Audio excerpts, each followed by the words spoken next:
Seán Kyne. I'd like to welcome this bill, the Education Miscellaneous Provisions Bill, which addresses three specific areas. It permits the Minister for Education to authorise some educational institutions to describe themselves as universities outside of the state. It amends the Education Act 1998 so that the Minister can refuse access to specific information which could be used to create league tables of schools, tables based on narrow criteria which would not take into account the overall approach of a school.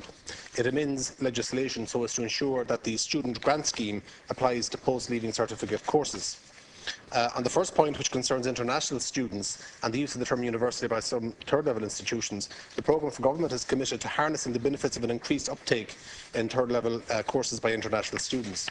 As part of the 2013 Action Plan for Jobs, the Department of Education conducted a review of our international education strategy, and following on from that, a number of measures have been taken, including the introduction of a new brand, Education in Ireland, managed by Enterprise Ireland, the establishment of a new Government of Ireland scholarship, the introduction of an international education marketing fund to attract greater numbers of students to Ireland.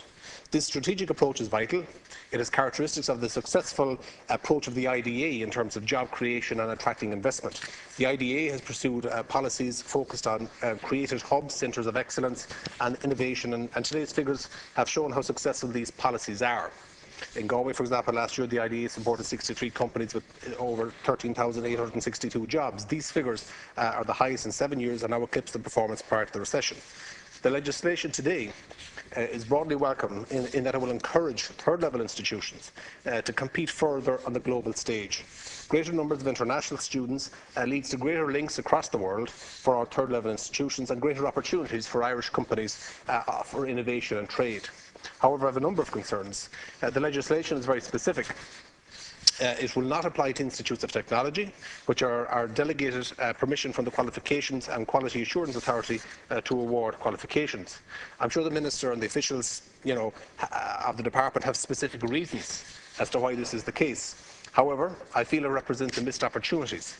Institutes of technology are also faced with intensified competition on an international basis, which has encouraged a greater number of institutes to work together. For example, in Galway, GMIT, in Donegal, Letterkenny IT and IT Sligo, for example, have formed a strategic partnership, the Connacht Ulster Alliance, with the aim of achieving the criteria required for designation as a technological university. The Government, I believe, should work with the institutes in their efforts to compete. I hope the legislation today will not undermine the efforts of the institutes of technology to develop and grow and ultimately provide greater choice for students both in Ireland and also from abroad. A second concern I have is the sudden closure in recent months of several English language schools or colleges. Internationalisation of further or higher education brings benefits to not only the students but also communities, industries and the wider society. However, conversely, negative experiences can be detrimental to our international reputation. While I do not wish to apportion blame, when a school or college closes suddenly, leaving students out of pocket and in some cases stranded, it reflects poorly, unfortunately, on the country and on our international reputation, as we all know.